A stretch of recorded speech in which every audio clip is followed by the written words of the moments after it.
Welcome to Amigos IAS. So మనం ఈ సెషన్లో ఈ వీక్లో జరిగిన కరెంట్ అఫైర్స్ ఇష్యూస్ అన్నింటినీ కూడా ఎగ్జామినేషన్ పాయింట్ ఆఫ్ వ్యూలో చూద్దాము. సో ముందుగా మనకు వార్తల్లో నిలిచిన అంతర్జాతీయ సంస్థలు. సో ఫస్ట్ది మనకు ఇంటర్నేషనల్ కోర్ట్ ఆఫ్ జస్టిస్. యుఎన్ఓకు ఉన్న 6 ఆర్గాన్స్లో ఇది ఒకటి. ఐక్యరాజ్య సమితికి 6 అంగాలుంటాయి. 6 అంగాల్లో మనకు ఇంటర్నేషనల్ కోర్ట్ ఆఫ్ జస్టిస్ ఒకటి. కానీ న్యూయార్క్లో ఉండని కేంద్రం ఇదే. సో ఐక్యరాజ్య సమితికి ఉన్న 6 అంగాల్లో 5 అంగాలు మనకు న్యూయార్క్ కేంద్రంగా పనిచేస్తే కేవలం ఇంటర్నేషనల్ కోర్ట్ ఆఫ్ జస్టిస్ మాత్రమే నెదర్లాండ్స్లోని ది హేగ్ కేంద్రంగా పనిచేస్తూ ఉంటుంది. మరి ఈ సంస్థ ఇప్పుడు ఎందుకు వార్తల్లోకి వచ్చింది అంటే ఇజ్రాయెల్ దేశాన్ని తప్పుపట్టింది. ఎందుకు ఇజ్రాయెల్ దేశాన్ని తప్పుపట్టింది అంటే వెస్ట్ బ్యాంక్, వెస్ట్రన్ గాజా అని కూడా అంటాం కదా. సో పశ్చిమ ప్రాంతంలో, అదేవిధంగా తూర్పు జెరూసలేంలో ఈ ఇజ్రాయెల్ అనే దేశము కొంత భూభాగాన్ని ఆక్రమించుకుంది. ఇలా ఆక్రమించుకోవడాన్ని ఇంటర్నేషనల్ కోర్ట్ ఆఫ్ జస్టిస్ తప్పుపట్టింది. ఇది అక్రమము, ఇది అన్యాయము అని చెప్పింది అనమాట. సో ఈ విధంగా ఇజ్రాయిల్ హమాస్ల మధ్య కొనసాగుతూ ఉన్న యుద్ధం నేపథ్యంలో ఇలాంటి కీలకమైన జడ్జిమెంట్ రావడం అన్నది మనకు ముఖ్యమైంది. మరి ఎప్పుడు ఆక్రమించుకుంది అనంటే 1967లో ఆక్రమించుకొని ఇప్పటిదాకా మనకు ఈ తన అధీనంలోనే దీన్ని కొనసాగిస్తూ ఉన్నది. సో దీన్ని తప్పుపట్టిన వారు ఎవరు అనంటే international court of justice. So ఇప్పుడు నేను మీకు ఒక క్వశ్చన్ వేస్తున్నాను, మీరు యూట్యూబ్ వేదికగా స్పందించండి. ఇంటర్నేషనల్ కోర్ట్ ఆఫ్ జస్టిస్కు ప్రెసిడెంట్గా రీసెంట్గా ఒక కొత్త వ్యక్తి ఎన్నికయ్యారు. రీసెంట్గా అంటే ఒక 3-4 నెలలు అయింది, అంతకు మించి అవలా. ఈ సంవత్సరమే 2024లోనే ఒక కొత్త వ్యక్తి మనకు ఐసీజేకు ప్రెసిడెంట్గా బాధ్యతలు స్వీకరించినారు. సో ఎవరో మీరు యూట్యూబ్ వేదికగా టైప్ చేయండి. రైట్, అది క్వశ్చన్. మరి ఈ అంతర్జాతీయ న్యాయస్థానంలో భారతదేశానికి చెందిన ఎవరైనా ఉన్నారా అంటే ఎస్, 4 ఇప్పటిదాకా ఎన్నికయ్యారు. ఎవరా 4 అంటే మొదటి వ్యక్తి బిఎన్ రావ్, బెనగల్ నరసింగారావు. సో రాజ్యాంగ పరిషత్తుకు ఈయన సలహాదారుగా కూడా పనిచేసినారు. రైట్. సో ఈయన మరి వీరి సోదరుడు బెనగల్ రామారావు అని చెప్పి ఉన్నారు. వారు ఆర్బీఐకి గవర్నర్గా కూడా పనిచేసినారు. ఆర్బీఐకి సుదీర్ఘకాలం గవర్నర్గా పనిచేసిన ఘనత కూడా మనకు బెనగల్ రామారావు గారికే ఉన్నది ఇప్పటికి కూడా, ఈ రోజు కూడా. అదేవిధంగా మనకు నాగేంద్ర సింగ్ ఈయన 2 ఘనతలు ఉన్నాయి ఈయనకు. ఒకటి, భారతదేశం నుంచి ఐసీజేకు ఎన్నికైన తొలి వ్యక్తి. ఎట్ ద సేమ్ టైం ఐసీజేకు ప్రెసిడెంట్ అయిన తొలి భారతీయుడు.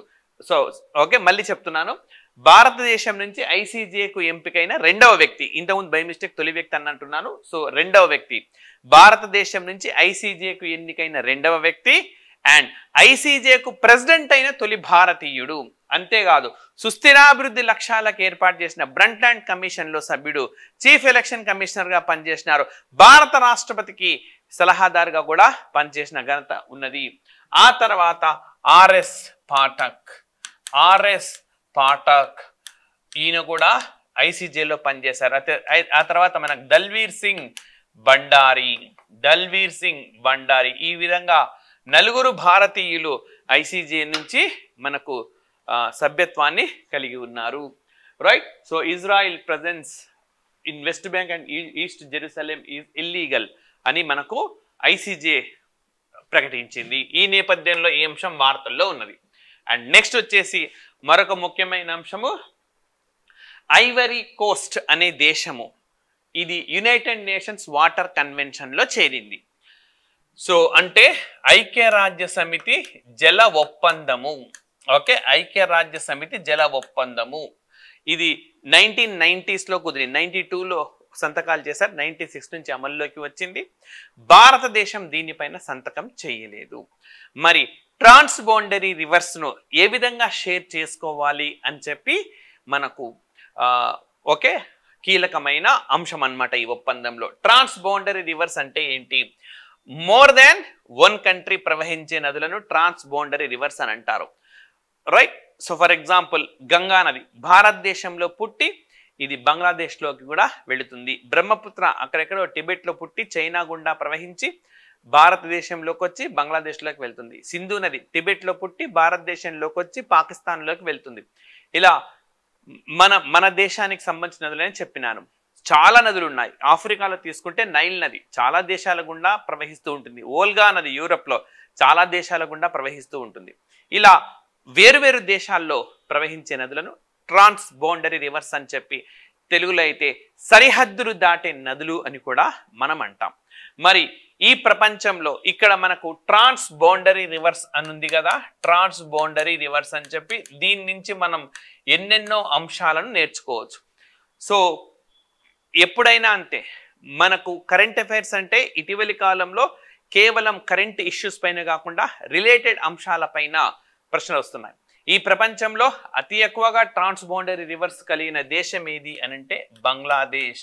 బాగా గుర్తుపెట్టుకోవాలి, రైట్. సో రేపొద్దున ఎప్పుడైనా మళ్ళీ బంగ్లాదేశ్లోకి వార్తల్లోకి వచ్చిందనుకోండి, మీకు ఎంబడే గుర్తుకు రావాలి ఈ ప్రపంచంలో ట్రాన్స్బౌండరీ రివర్స్ అతి ఎక్కువగా కలిగిన దేశం బంగ్లాదేశ్. ఇంకొక పాయింట్ కూడా చెప్తాను నేను మీకు ఇక్కడ. ఈ ప్రపంచంలో సింగిల్ యూస్ ప్లాస్టిక్ ను అంటే ఒకసారి వినియోగించి పారవేసే ప్లాస్టిక్ ను ఫస్ట్ బ్యాన్ చేసిన దేశం ఏది అని అంటే బంగ్లాదేశ్. ఇంకొక పాయింట్ కూడా చెప్తాను నేను మీకు ఇక్కడ బంగ్లాదేశ్ సంబంధించింది.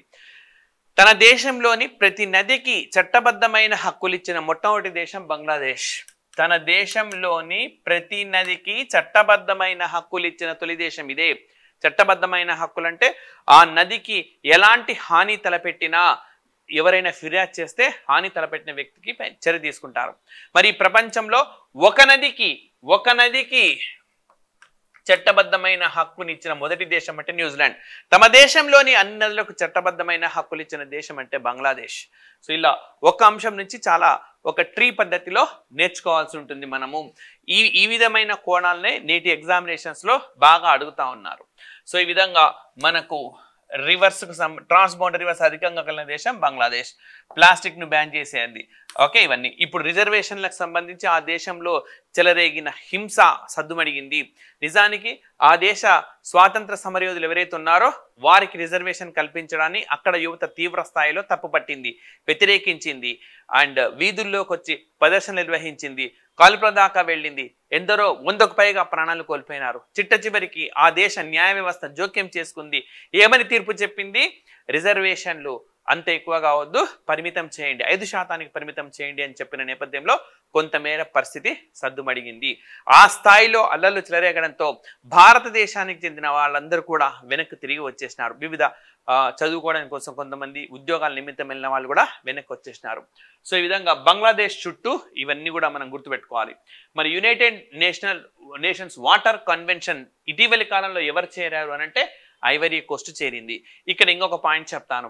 మరి ఈ యునైటెడ్ నేషన్స్ వాటర్ కన్వెన్షన్ ఐక్యరాజ్య సమితి జల ఒప్పందంలో భారతదేశం చేరిందా అంటే నో, చేరలేదు. భారతదేశం ఇందులో సంతకం చేయలేదు, ఇందులో చేరలేదు. అయినప్పటికీ భారతదేశము భారతదేశానికి ఉన్న ఒక ఒప్పందం మాత్రం ఈ కన్వెన్షన్ లోని సూత్రాల మేరకు కుదిరింది. అదే మనకు ICJ agreement, Indus water treaty, ITT agreement, Sindhu నది జలాల ఒప్పందము. ఇది మనకు పాకిస్తాన్ దేశంతో కుదిరింది సింధు నది జలాల ఒప్పందము. మరి పాకిస్తాన్తో కుదిరిన ఈ ఒప్పందం అనేది ఈ యునైటెడ్ నేషన్స్ వాటర్ కన్వెన్షన్ నియమావళి మేరకు కొనసాగుతూ ఉంటుంది. దాని మేరకే చేసుకున్నాం. మరి ఈ ఇటీవలి కాలంలో ఈ సింధు నదికి సంబంధించిన రావి నది పైన భారతదేశం ఒక ప్రాజెక్ట్, ఒక చిన్న బ్యారేజ్ ను కూడా నిర్మించింది, రైట్. సో ఇట్లా ఇది కూడా మనకు వార్తల్లో. సో ఇదొక్క అంశం నుంచి మనము అనుబంధంగా ఇవన్నీ కూడా నేర్చుకోవాల్సి ఉంటుంది. అండ్ నెక్స్ట్ వచ్చేసి మనకు నేపాల్ దేశం వార్తల్లో ఉన్నది. సో నేపాల్ దేశానికి కొత్తగా మనకు KP శర్మ ఓలీ ప్రధానిగా బాధ్యతలు స్వీకరించినారు. అంతేకాదు ఆ దేశ శాసన వ్యవస్థలో ఆయన మెజార్టీని నిరూపించుకున్నారు. ఇంతకుముందు ప్రచండ అని ఉండేవారు, ఆయన విశ్వాస పరీక్షలో ఓటమి పాలయ్యారు. సో ఈ నేపథ్యంలో అక్కడ ప్రభుత్వ మార్పు అనేది జరిగింది. మరి ఓకే, భారతదేశంలో కూడా ప్రభుత్వం కొనసాగాలి అంటే లోక్సభలో శాశ్వతమైన ఓకే మెజారిటీ ఉండాలి. లోక్సభలో మెజారిటీ ఉన్నప్పుడు మాత్రమే ఆ ప్రభుత్వం మనుగడ సాగించగలుగుతుంది, లేకపోతే ప్రభుత్వం రాజీనామా చేయాల్సి వస్తుంది. రాజ్యసభలో అవసరం లేదా అంటే అవసరం లేదు, రైట్. సో మెజారిటీ మాత్రం చాలా అవసరం అవుతుంది. ఈ విధంగా లోక్సభలో మెజారిటీ లేక పదవులను కోల్పోయిన వాళ్ళు చాలా మంది ఉన్నారు. మొరార్జీ దేశాయ్ కావచ్చు, చరణ్ సింగ్ కావచ్చు, అదేవిధంగా విపి సింగ్ కావచ్చు, చంద్రశేఖర్ కావచ్చు, అటల్ బిహారీ వాజ్పేయి ఒకసారి 13 రోజులు మాత్రమే ప్రధానిగా ఉన్నారు, మెజారిటీ లేక రాజీనామా చేశారు.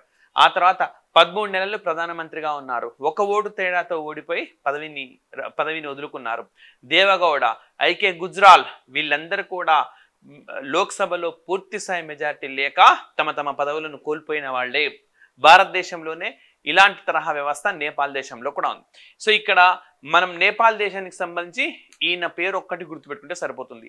మన దేశంలో ఎట్లా ఉంది వ్యవస్థ అన్నది మాత్రమే మనం ఫోకస్ చేయాల్సి ఉంటుంది. అంటే ఇలాంటివి వచ్చినప్పుడు మన దేశంలో ఎలా ఉంటుంది అని చెప్పి ఎంసీక్యూస్లో బాగా క్వశ్చన్స్ వచ్చే అవకాశము ఉంటుంది. మరి అదే రాష్ట్రాల్లో అయితే శాసనసభలో మెజారిటీ ఉండాల్సి వస్తుంది. ఓకే, అండ్ నెక్స్ట్ మరి ఆల్రెడీ నేను చెప్పినాను, బంగ్లాదేశ్ దేశంలో రిజర్వేషన్లకు సంబంధించి పెద్ద ఎత్తున ఉద్యమం అనేది కొనసాగింది. ఎట్టకేలకు ఆ దేశ న్యాయ వ్యవస్థ జోక్యంతో ఇది ముగిసింది అని చెప్పుకోవచ్చు. అండ్ నెక్స్ట్ మనం జాతీయ అంశాలు గాన చూస్తే బాంబే హైకోర్ట్ రైట్ ఒక కీలకమైన జడ్జిమెంట్ ఇచ్చింది. ఏంటది అని అంటే విద్యా హక్కు చట్టాన్ని ప్రతి ప్రైవేట్ పాఠశాల కూడా అమలు చేయాల్సి ఉంటుంది అని చెప్పింది. సో చూడండి, రైట్ టు ఎడ్యుకేషన్, భారతదేశంలో ప్రాథమిక విద్య అనేది ప్రాథమిక హక్కు. 6 to 14 years, 6 నుంచి 14 సంవత్సరాల వాళ్ళు ఎవరైతే ఉన్నారో వాళ్లకు విద్యను పూర్తిగా ఉచితంగా అందిస్తారు. అది అండ్ దీనితో పాటు వాళ్ళు ఏదైనా పాఠశాలకు వెళ్తే ఖచ్చితంగా వాళ్ళకి సీట్ ఇవ్వాల్సి ఉంటుంది. ఈ ఏజ్ గ్రూప్ వాళ్ళకి సీట్ లేదు, టీసీ లేదు, ఇలాంటి కారణాలు చెప్పడానికి కుదరదు. ఈ ఏజ్ గ్రూప్ వాళ్ళకి ఖచ్చితంగా ప్రాథమిక విద్య అనేది ప్రాథమిక హక్కుగా మార్చినారు. అయితే మనకు మొదటి నుంచి ఇది లేదు. 86వ రాజ్యాంగ సవరణ ద్వారా ప్రాథమిక విద్యను ప్రాథమిక హక్కుగా చేశారు. మరి 86వ రాజ్యాంగ సవరణ ద్వారా చేసి దీన్ని ఎక్కడ చేర్చారంటే ఆర్టికల్ 21A చేర్చినారు. ఆర్టికల్ 21A గుర్తుపెట్టుకోవాలి. నాటి ప్రధానమంత్రి అటల్ బిహారీ వాజ్పేయి గారు, రైట్.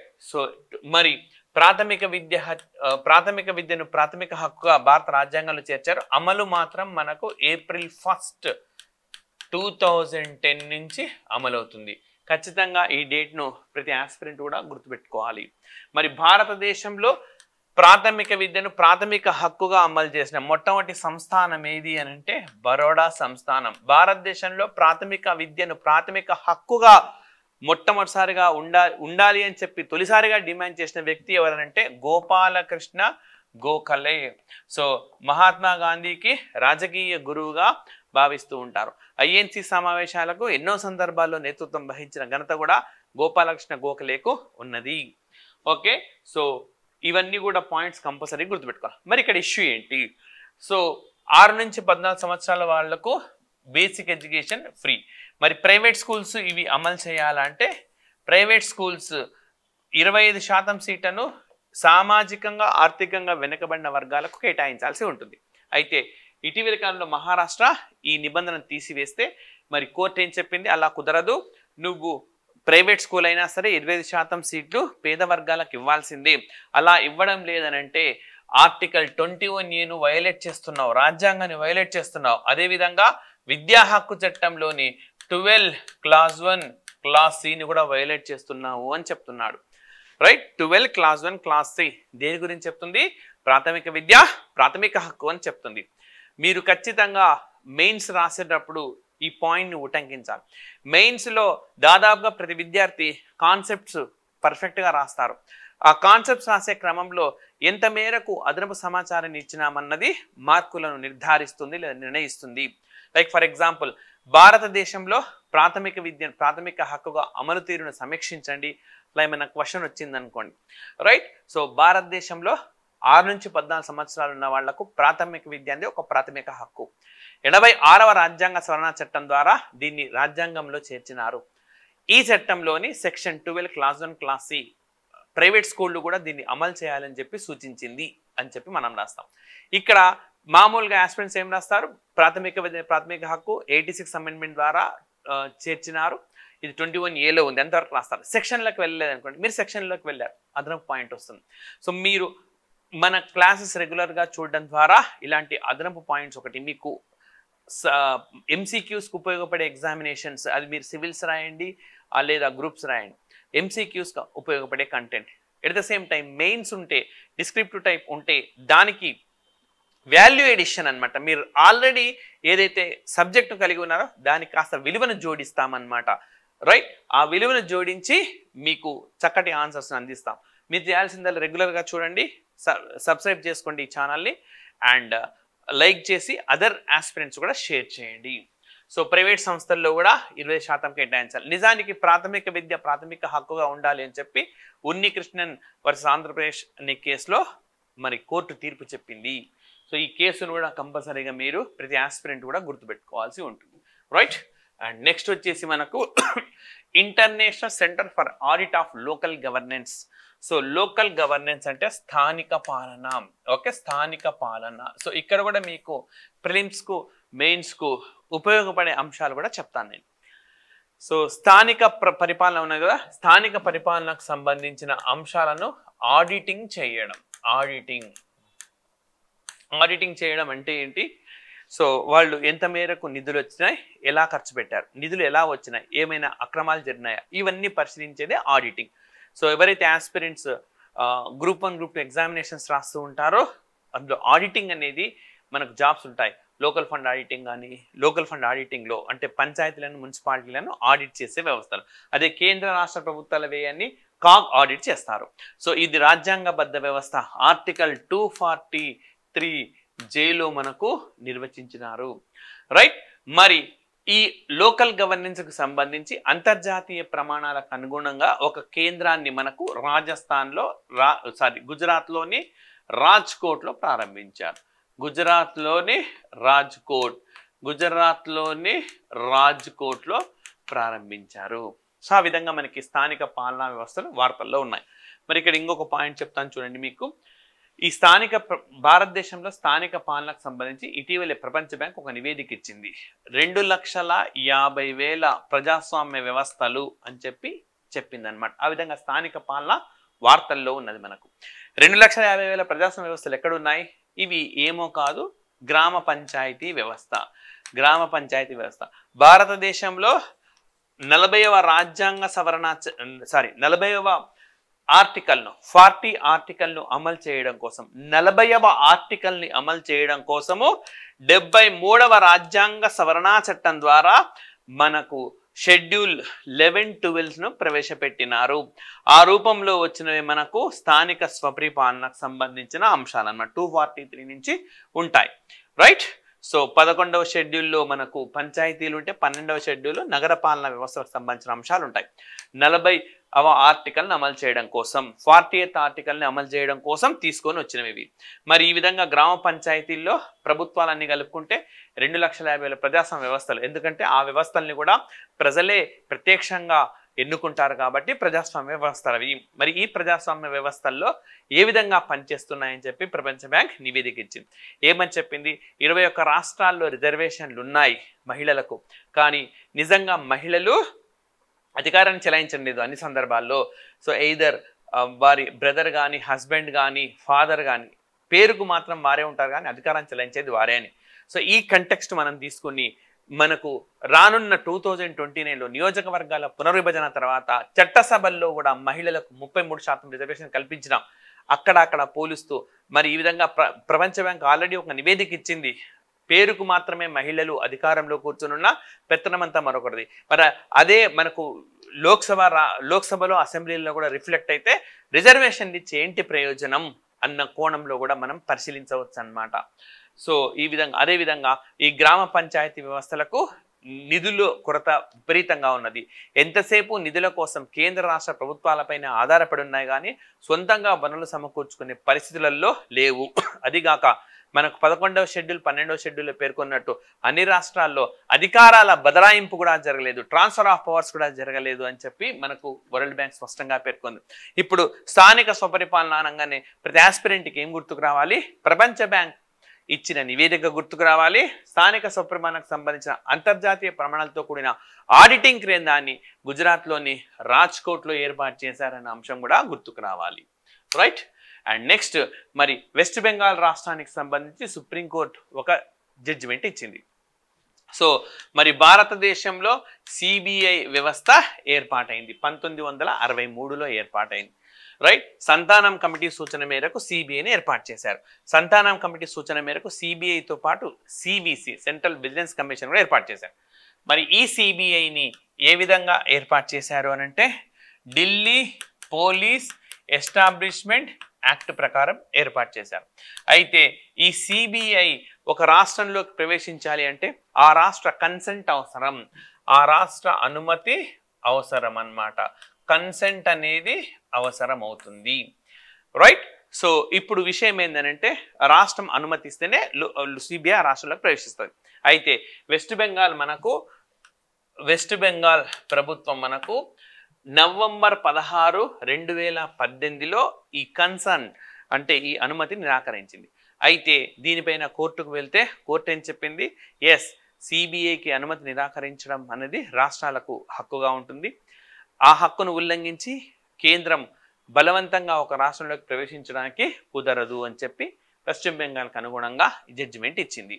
సో మరి వెస్ట్ బెంగాల్ ప్రభుత్వం మనకు ఎప్పుడు ఈ నిర్ణయం తీసుకుంది అని అంటే నవంబర్ 16, 2018. సో ఈ నవంబర్ 16 ఉన్నది కదా, నవంబర్ 16 అనేది మనకు చాలా సందర్భాల్లో వార్తల్లోకి వస్తూ ఉంటుంది. ఓకే, నవంబర్ 16 అన్నది మరి నవంబర్ 16 అనేది భారతదేశంలో నేషనల్ ప్రెస్ ఫ్రీడమ్ డేగా చేస్తాం, జాతీయ పత్రికా స్వేచ్ఛా దినోత్సవం అని చేస్తాం. అది గుర్తుపెట్టుకోవాలి. అదేవిధంగా ఇదే నవంబర్ 16, 1945 రైట్ యునెస్కో ఏర్పాటైంది. United Nations Education Scientific and Cultural organisation. దీని హెడ్ క్వార్టర్ ఎక్కడ ఉంటుంది అంటే ప్యారిస్లో ఉంటుంది. ఓకే. సో మరి నవంబర్ 16వ తేదీన ఏ డే అనుకున్నాం? నేషనల్ ప్రెస్ ఫ్రీడమ్ డే, జాతీయ పత్రికా స్వేచ్ఛా దినోత్సవం. మరి ఇంటర్నేషనల్ ప్రెస్ ఫ్రీడమ్ డే, అంతర్జాతీయ పత్రికా స్వేచ్ఛా దినోత్సవం ఎప్పుడు జరుపుతామంటే మే 3వ తేదీన జరుపుతాం ప్రతి సంవత్సరము. ఎవరు జరుపుతారంటే ఇదిగోండి యునెస్కో జరుపుతుంది. ఎంత లింక్ ఉన్నది చూడండి. November 16 national press freedom day. Right. ఇదే రోజున యునెస్కో ఏర్పాటైంది. రైట్. మరి ఇంటర్నేషనల్ ప్రెస్ ఫ్రీడమ్ డే మే 3. ఎవరు జరుపుతారంటే యునెస్కోనే జరుపుతుంది. ఓకే. అంటే నేషనల్ ప్రెస్ ఫ్రీడమ్ డే రోజు ఏర్పాటైన UNESCO international press freedom day అనే ఒక వేడుకను జరుపుతుంది. రైట్. మరి ఈ సంవత్సరం ప్రతి సంవత్సరం మే 3వ తేదీన వీళ్ళు అవార్డు కూడా ఇస్తారు, ప్రెస్ ఫ్రీడమ్ అవార్డు. ఈసారి పాలస్తీనా జర్నలిస్టులకు ఇచ్చారు. పాలస్తీనా జర్నలిస్టులకు ఈ అవార్డు ఇవ్వడం జరిగింది. సో దీని చుట్టూ అల్లుకున్న అంశాలు ఇవన్నీ కూడా గుర్తుపెట్టుకోండి. రైట్. అండ్ నెక్స్ట్ మరి కేరళ రాష్ట్రము ఒక సంచలన నిర్ణయం తీసుకుంది. ఒక వ్యక్తిని విదేశాంగ శాఖ కార్యదర్శిగా నియమించింది. సో మీరు గ్రూప్ 1 మెయిన్స్ రాస్తున్న, సివిల్స్ రాస్తున్న, రైట్, చాలా ఇంపార్టెంట్ అంశం. విదేశాంగ వ్యవహారాలు అన్నది మనకు రాజ్యాంగంలోని 7వ షెడ్యూల్లో ఆర్టికల్ 246లో ఎక్కడున్నది అని అంటే కేంద్ర జాబితాలో ఉన్నది, యూనియన్ లిస్ట్లో ఉన్నది. సో యూనియన్ లిస్ట్లో ఉన్న అంశం సంబంధించి ఒక రాష్ట్ర ప్రభుత్వం ఏ విధంగా అపాయింట్ చేస్తుంది. ఈ నేపథ్యంలో కేంద్ర రాష్ట్ర సంబంధాల అధ్యయనం చేయాల్సి ఉంటుందన్నమాట. సో ఆ విధంగా మనకు ఈ అంశం కూడా వార్తల్లో ఉన్నది. రైట్. నెక్స్ట్ వచ్చేసి మనకు ఈ సంవత్సరము అంటే 2024లో ఒలింపిక్స్ ఎక్కడ జరగబోతున్నాయంటే ప్యారిస్లో జరగబోతున్నాయి. మరి ఈ ఒలింపిక్స్లో భారతదేశం నుంచి 117 మంది క్రీడాకారులు పాల్గొంటున్నారు. ఇందులో 24 మంది సైనిక సేవలో ఉంటున్న వాళ్ళు, 24 మంది. ఈ 24 మందిలో 2 మహిళలు. సో మరి సైనిక సేవలో ఉంటూ ఒలింపిక్స్లో పాల్గొనబోతున్న తొలి మహిళలు వీళ్ళిద్దరే. ఓకే. జైస్మిన్ లంబోరియా, రితికా హూడా అని చెప్పి. జైస్మిన్ లంబోరియా, అండ్ రితికా హూడా అని చెప్పి వాళ్ళిద్దరు కూడా ఉన్నారు. మరి 2024లో ప్యారిస్ ఒలింపిక్స్ జరగబోతున్నాయి. 1924లో కూడా ప్యారిస్ ఒలింపిక్స్ జరిగినాయి. 1900లో కూడా ప్యారిస్లోనే ఒలింపిక్స్ అనేవి జరిగినాయి. మరి ప్యారిస్ ఒలింపిక్స్లో అభినవ్ బింద్రా ఈయన ఒలింపిక్ జ్యోతిని పట్టుకొని నడిచారు. భారత్కు చెందినవాడు అభినవ్ బింద్రా, రైట్. 2008 ఒలింపిక్స్లో బంగారు పతకాన్ని సాధించాడు. ఒలింపిక్స్లో బంగారు పతకాన్ని సాధించిన తొలి భారతీయుడిగా మనకు రికార్డులకు సాధించినవాడు. అంతేకాదు పివి సింధు, శరత్ కమల్ అచంటా వీళ్ళిద్దరూ పతాకధారులు. సో జూలై 26వ తేదీన ప్రారంభం కాబోతున్నాయి ఒలింపిక్స్, ఆగస్టు 11న ముగుస్తాయి. సో పివి సింధు అండ్ శరత్ కమల్ అచంటా వీళ్ళిద్దరు పతాకదారులుగా వ్యవహరించారు. పివి సింధు ఒలింపిక్స్లో వరుసగా 2 సార్లు పతకాలను పొందిన ఏకైక భారతీయ క్రీడాకారిణి పివి సింధు. సో ఇవన్నీ కూడా మనం ఆస్పిరెంట్స్ని గుర్తుపెట్టుకోవాల్సి ఉంటుంది, రైట్. నెక్స్ట్ యూపీఎస్సీ చైర్మన్గా మనోజ్ సోని రాజీనామా చేశారు. రాజ్యాంగంలోని ఆర్టికల్ 316 ప్రకారం మనకు ఈ యూపీఎస్సీ చైర్మన్ను సభ్యులను భారత రాష్ట్రపతి నియమిస్తారు. సో వ్యక్తిగత కారణాలతో మనోజ్ సోని రాజీనామా చేశారు. అదేవిధంగా యూరోపియన్ పార్లమెంట్, సో ఈ ప్రపంచంలో 2వ అతిపెద్ద ప్రజాస్వామ్య వ్యవస్థ యూరోపియన్ పార్లమెంట్. మరి ఈ ప్రపంచంలో అతిపెద్ద ప్రజాస్వామ్య వ్యవస్థ ఏది అని అడిగితే అది భారతదేశము. India is the largest democratic institution in the world. So భారత పార్లమెంటే ప్రపంచంలో అతిపెద్ద ప్రజాస్వామ్య వ్యవస్థకు ఒక ప్రాతినిధ్యం వహించే సిస్టమ్ అది. ఓకే, ఎక్కువ ఓటర్లు మన దగ్గరే ఉంటారు. సో యూరోప్ 27 దేశాలు కలిసి ఏర్పాటు చేసుకున్న ఈ పార్లమెంట్ అయినప్పటికీ మన దేశం కంటే తక్కువ ఓటర్లు ఉంటారు. 2వ అతిపెద్ద ప్రజాస్వామ్య వ్యవస్థ. మరి ప్రపంచంలోనే అతిపెద్ద ప్రజాస్వామ్య వ్యవస్థ భారత్, 2వ స్థానంలో యూరోపియన్ పార్లమెంట్. 2 కూడా 1952లో ఏర్పడినవే, రైట్. సో మరి అంటే అంతకుముందే ఏర్పడింది భారతదేశంలో 1919 చట్టం ప్రకారం. బట్ స్వాతంత్రం వచ్చిన తర్వాత తొలిసారి కాన్స్టిట్యూట్ అయింది, ఎన్నికలు జరిగినాయి అన్నమాట. మరి అలాంటి యూరోపియన్ పార్లమెంట్కు అధ్యక్షురాలిగా రాబర్టా మెట్సోలా 2వసారి వారు ఎన్నికయ్యారు. ఓకే, అండ్ అదేవిధంగా భారతదేశంలో అతిపెద్ద మనకు ల్యాబొరేటరీ నెట్వర్క్ ఉన్నది council of scientific and industrial research. 1942లో ఎస్టాబ్లిష్ అయిన సంస్థ ఇది, council of scientific and industrial research. దీనికి నలతంబి కలై సెల్వి నేతృత్వం వహిస్తున్నారు. ఇప్పటిదాకా వారి నేతృత్వం వహిస్తున్నారు. వారి పదవీ కాలాన్ని పొడిగించినారు. నిజానికి నలతంబి కలై సెల్వి ఈ సిఎస్ఐఆర్కు నేతృత్వం వహించిన మొట్టమొదటి మహిళ. ఇప్పుడు ఆమె మరికొంతకాలం కొనసాగనున్నారు. 1942 భారతదేశంలో క్విట్ ఇండియా ఉద్యమం జరిగిన సంవత్సరం కూడా 1942 ఆగస్ట్ మంత్లో జరిగింది. మరి council of scientific and industrial research అతిపెద్ద ఒకే ల్యాబొరేటరీ నెట్వర్క్ భారతదేశంలో. దీన్ని ఏర్పాటు చేయడంలో శాంతి స్వరూప్ భట్నాగర్, అదేవిధంగా మనకు ఆర్కాట్ రామస్వామి ముదలియార్ వీళ్ళు కీలక పాత్ర పోషించారు. శాంతి స్వరూప్ భట్నాగర్ మన భారతదేశంలో ఫాదర్ ఆఫ్ ల్యాబొరేటరీస్ అంటారు. భారతదేశంలో ప్రయోగాల పిత అని కూడా ఆయనని పిలుస్తారు, రైట్. సో ఇవి ఈ వారానికి సంబంధించిన మనకు కరెంట్ అఫైర్స్ ఇష్యూస్. ప్రతి వీక్ కూడా మీకు ఓకే వీక్లో జరిగిన ముఖ్యమైన కరెంట్ అఫైర్స్ అన్నింటిని కూడా అమిగోస్ ఐఏఎస్ అందిస్తుంది. మీరు జస్ట్ లైక్ చేయండి, షేర్ చేయండి, సబ్స్క్రైబ్ చేసుకునే వారంటే సబ్స్క్రైబ్ చేసుకోండి. Thank you very much.